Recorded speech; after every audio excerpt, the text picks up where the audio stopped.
Hello everyone. In today's tutorial, I'm going to go over a very quick and easy way to paint flower petals. I'm working on an 8 by 10 inch board that I just primed with green umber oil paint, and I'll be working wet on wet. I already painted the stem and leaves of my flower, so all that's left are the flower petals. This piece is going to be based on a snapdragon flower. I'm going to be using 2 pigments and 1 brush for all of the petals in this piece.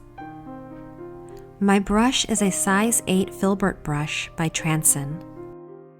Really, any filbert brush would work fine with this technique. Next, I have Scheveningen Violet by Old Holland. This color can be substituted with any color of your choice. And finally, I have titanium white paint. I'm not going to be using any mediums or thinners for this process. The first thing I'm going to do is add these 2 pigments to my palette. With my brush, I'm going to dab a color on each side of the bristles. First the violet, and then I'm going to flip my brush to add the white.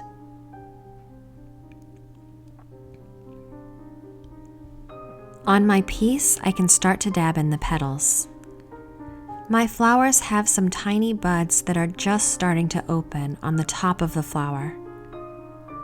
I'm using the corner of the brush and a very light touch to swirl the brush to get both pigments on either side of the bristles onto the board.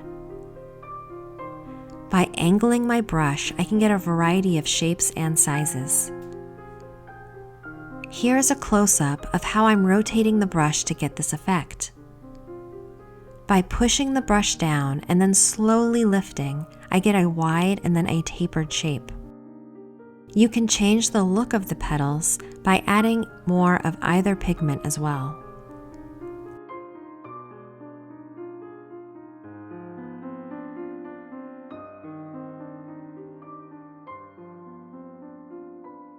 I want the petals at the bottom of the snapdragon to be more violet and less white.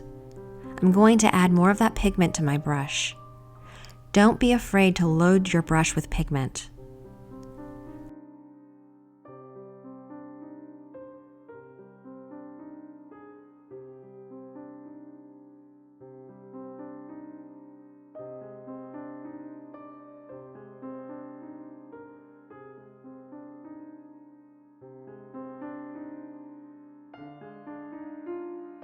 You can get very unique shapes depending on how you twist your brush.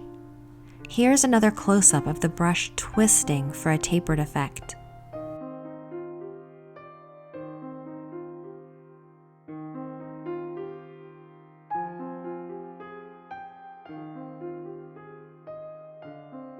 I think it would be a fun experiment to use different color combinations using this technique. You could get so much variety that way. I'm just going to keep adding petals until the arrangement seems balanced, layering the flowers on top of one another.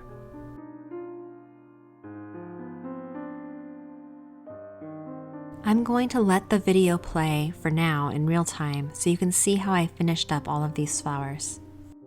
I hope you found this video helpful.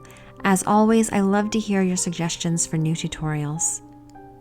Until next time, bye!